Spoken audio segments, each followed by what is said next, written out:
Rais wa Marekani Bwana Donald Trump anaonekana kupagawa juu ya meya mpya wa jiji la New York, Zohran Mamdani.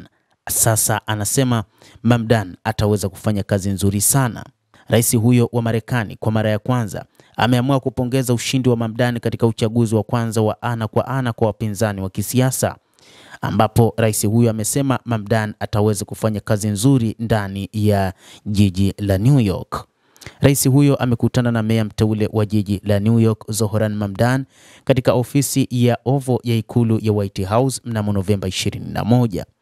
Rais Trump amesema anaamini Zohran Mamdani ni moja kati ya vijana wenye uwezo wa kufanya kazi vizuri na atafanya kazi vizuri kama meya anayekuja wa jiji la New York. Wapinzani hao wa kisiasa walifanya mkutano wa kwanza wa ana kwa ana katika ikulu hiyo ya White House siku ya Ijumaa. Naweza kuambia baadhi ya maoni yangu yamebadilika. Ninajiamini sana kwamba anaweza kufanya kazi nzuri sana. Nadhani atawashangaza baadhi ya watu wa hafidhina, Trump alisema akisifu ushindi wa Mamdani katika uchaguzi.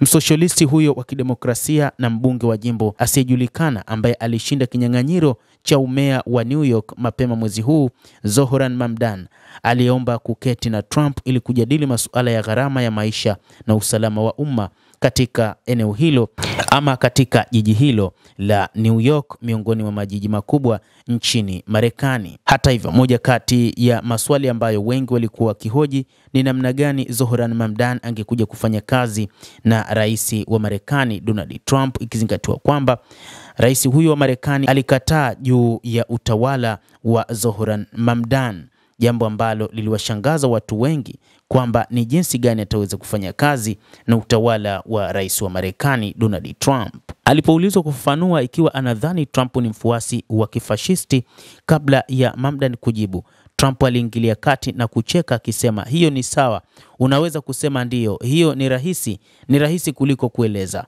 alisema rais Marekani Donald Trump. Novemba 21 mwaka 2025, baada ya miezi kadhaa ya biashara ya matusi kwenye vyombo vya habari, meya mteule na rais Trump walionekana kupiga hatua ya maelewano katika ofisi ya Oval. Tulikubaliana mambo mengi zaidi ya nilivyofikiria, Trump aliwaambia waandishi wa habari kufuatia mkutano wa faragha.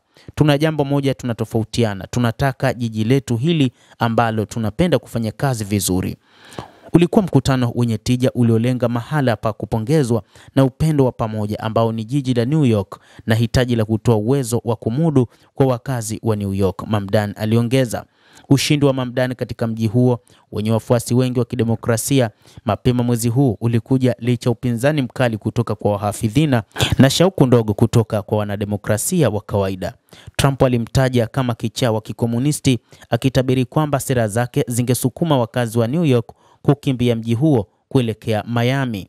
Hata hivyo, moja kati ya changamoto ambayo ilikuwa ikitajwa ni juu ya kile ambacho kimedaiwa na Israel kwamba kiongozi huyo Zohran Mamdani atawafukuza Wayahudi katika eneo la jiji la New York kutokana na kwamba amekuwa akikubaliana na mpango wa kuanzishwa kwa taifa la Kipalestina. Meya huyo wa jiji la New York mara kwa mara amekosoa sera mbalimbali zilizowekwa na Trump, hasa zile zinazolenga kuongeza utekelezaji wa uhamiaji katika shirikisho katika jiji la New York, eneo ambalo karibu 40% ya watu ni wazaliwa wa kigeni. Endelea kutufuatilia mtazamaji, na usisahau kulike, usisahau kucomment, kadhalika na kusubscribe channel yetu hii.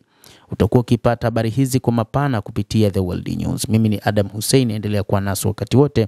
Endelea kutufuatilia ili ujue nini kinajiri katika ulimwengu.